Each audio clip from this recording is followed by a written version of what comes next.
Hey guys, thank you for watching. That was the Copland track to Douglas Rock Hut on the west coast of New Zealand. I decided to do an overnight hike and walk in and out in 2 days. The Welcome Flat Hut is a nice modern hut, and many people will choose to stay there for at least a night. That is where the hot pools are at. Bookings are required to stay at the Welcome Flat Hut. I purchased a $5 hut ticket at the Fran Joseph I site, and that will be something you need to do if staying at the Douglas Rock Hut.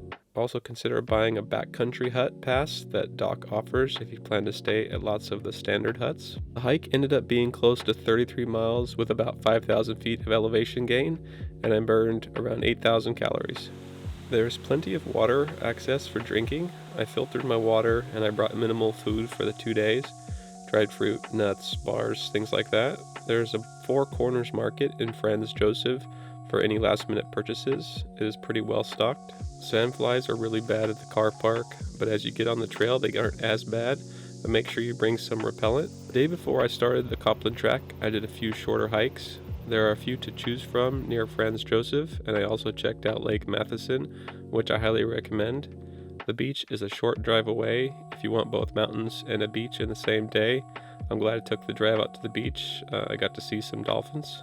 The night before, I slept in my car near Lake Matheson and then took the 30-minute drive south to the car park. Went around the end of January and there weren't too many people. I was the only person sleeping at the Douglas Rock Hut. You will certainly have company when staying at the Welcome Flat Hut, however.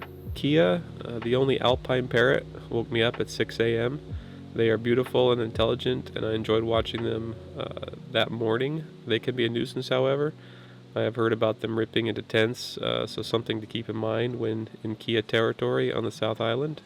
This area of New Zealand can get lots of water in a very short period of time. People have died trying to cross rivers. Best to go in the summer. Talk with someone at the Eyesight Center, Visitor Center in Franz Joseph, and check the weather. Just like in most of New Zealand, drones are not allowed, but especially on the west coast with all the helicopters in the area. If you have any questions about doing this track, I can be reached on my Instagram. I really enjoyed making this video, and I want to keep improving, so please drop me a comment down below.